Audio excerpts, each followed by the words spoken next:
Olá, nós hoje vamos falar sobre o nosso novo livro que acaba de sair e está disponível como e-book na Amazon. Esse livro, o título é O Desafio da Incerteza. Subtítulo: A Cultura Atual, a Inteligência Artificial e a Necessidade do Pensamento Complexo.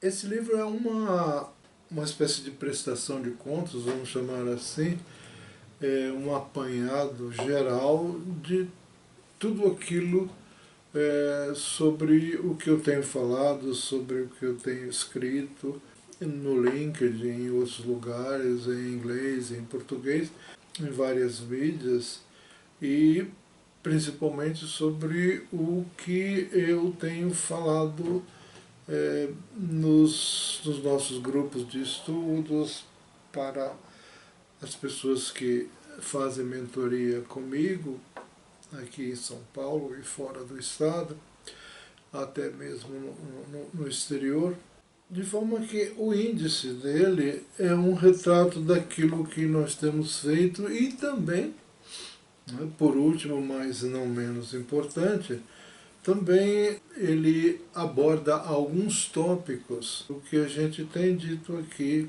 embora de maneira mais resumida, por uma questão da própria mídia, nos nossos vídeos.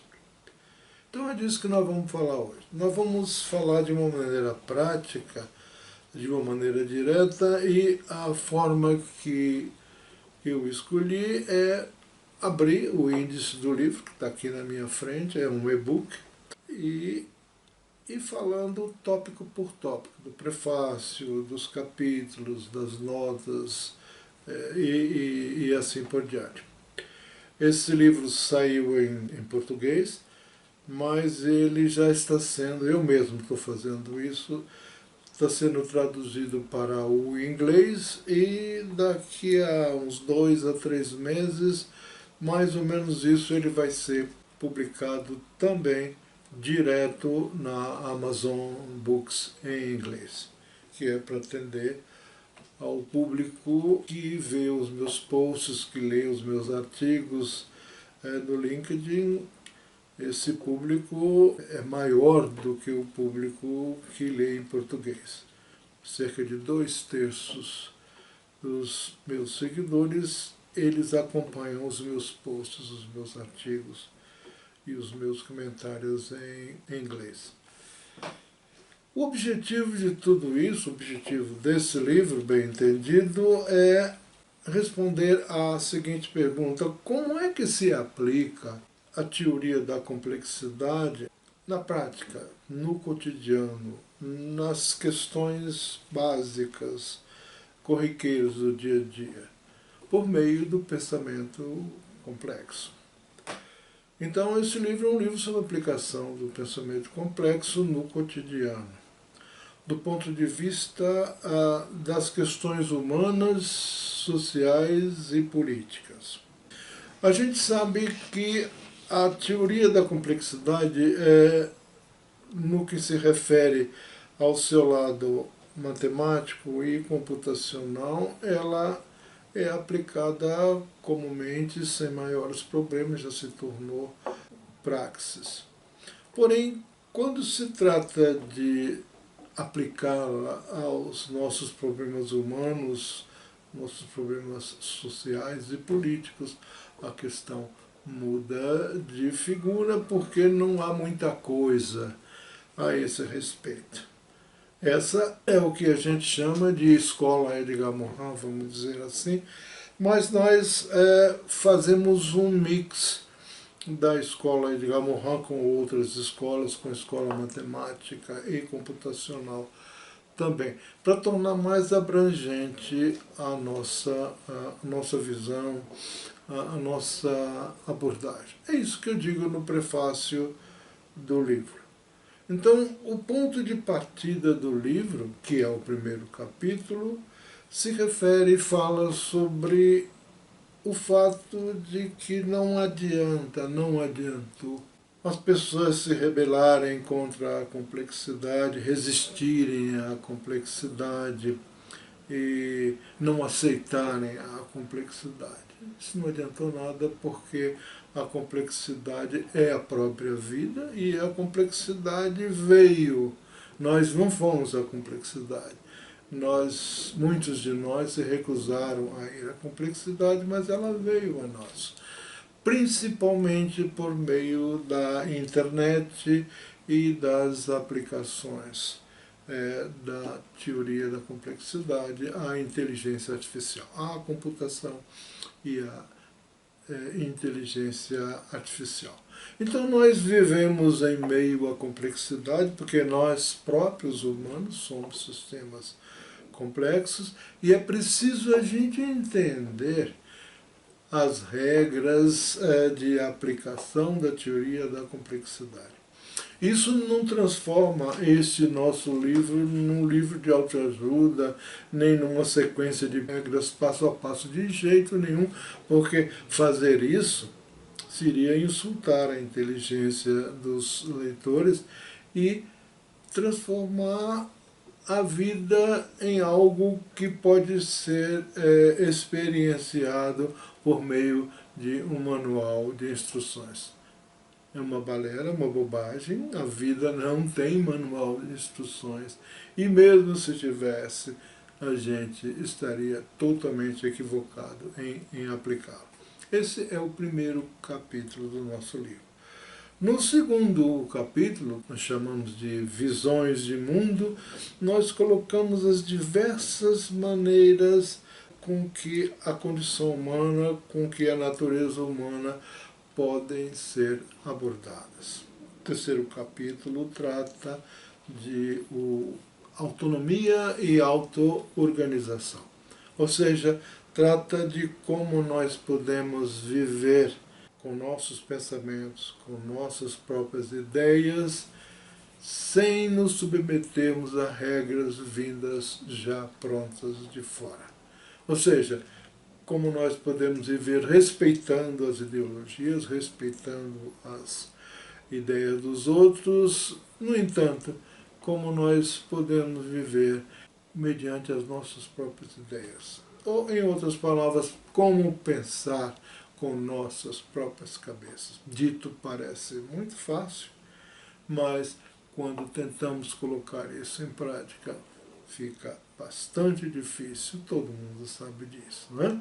Todo mundo fala em liberdade, em autodeterminação, em livre escolha, em ser livre para fazer o que quiser, mas quando essa liberdade finalmente é oferecida, nós não sabemos o que fazer dela. E corremos atrás de gurus, atrás de orientadores, atrás de instruções de passo a passo. Esse é um dos dilemas do ser humano, e nós tratamos dele no capítulo Autonomia e Auto-Organização.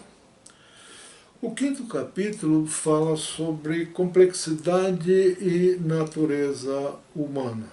O propósito desse capítulo é muito simples e, ao mesmo tempo, muito trabalhoso de aplicar. É fácil de entender, mas trabalhoso de aplicar.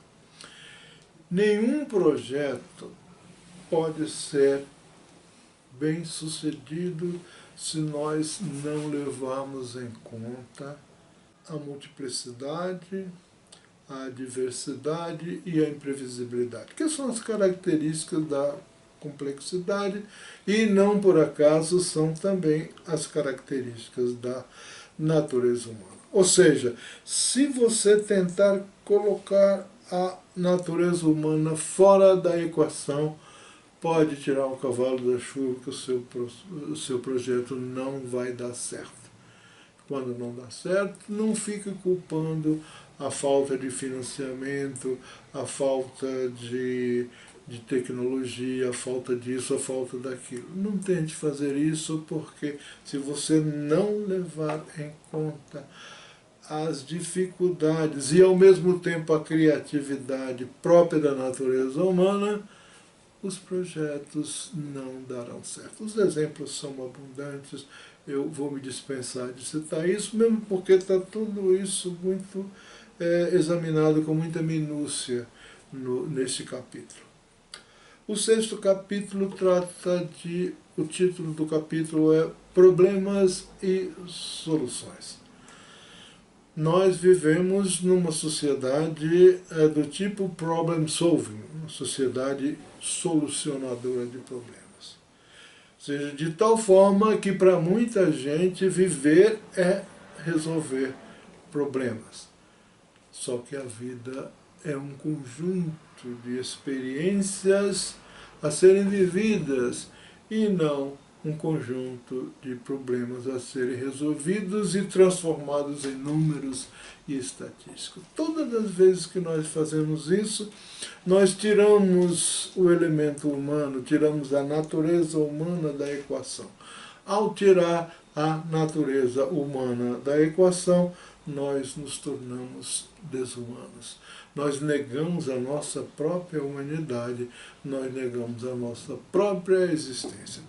Passem em revista, liguem a televisão, entrem na internet e vejam que praticamente todos os problemas que nos assolam, todos os problemas que nos preocupam, derivam de não darmos suficientemente atenção à nossa natureza humana.